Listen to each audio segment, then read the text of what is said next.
एक दिन गौतम बुद्ध अपने शिष्यों के साथ एकदम शांत बैठे हुए थे।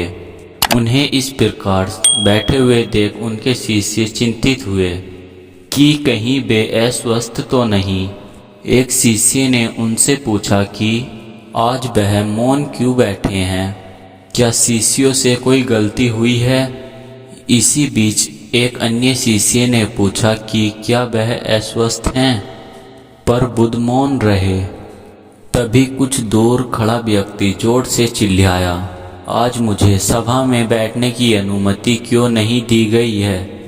बुद्ध आंखें बंद करके ध्यान मग्न हो गए। वह व्यक्ति फिर से चिल्लाया, मुझे प्रवेश की अनुमति क्यों नहीं मिली। इस बीच एक उदास शिष्य ने उसका पक्ष लेते हुए कहा कि उसे सभा में आने की अनुमति प्रदान की जाए। बुद्ध ने आंखें खोली और बोले, नहीं, वह अछूत है, उसे आज्ञा नहीं दी जा सकती। यह सुनकर शिष्यों को बड़ा आश्चर्य हुआ। बुद्ध उनके मन का भाव समझ गए और बोले कि हाँ, वह अछूत है। इस पर कई शिष्य बोले, हमारे धर्म में तो कोई जात पात का भेद नहीं है। फिर यह उन्हें समझाया, आज वह क्रोधित होकर गया है। क्रोध से जीवन की एकाग्रता भंग हो जाती है। क्रोधित व्यक्ति प्रायः मानसिक हिंसा कर बैठता है। इसलिए वह जब तक क्रोध में रहता है तब तक अछूत होता है। इसलिए उसे कुछ समय एकांत में ही खड़े रहना चाहिए। क्रोधित शिष्य भी बुद्ध की बातें सुन रहा था। पत्रताप की अग्नि में वह समझ चुका था कि अहिंसा ही महान कर्तव्य व परम धर्म है।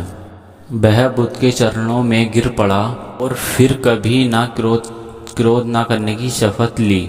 आशय यही है कि क्रोध के कारण व्यक्ति अनर्थ कर बैठता है और बाद में उसे पछतावा होता है। इसलिए हमें क्रोध नहीं करना चाहिए। असल मायने में क्रोधित व्यक्ति अछूत हो जाता है और उसे अकेला ही छोड़ देना चाहिए। क्रोध करने से तन मन धन तीनों की हानि होती है। क्रोध से ज़्यादा हानिकारक कोई भी वस्तु नहीं है। बुद्ध ने कहा भी है, क्रोध को पाले रखना गर्म कोयले को किसी और पर फेंकने की नीयत से पकड़े रहने के समान है। इसमें आप ही जलते हैं।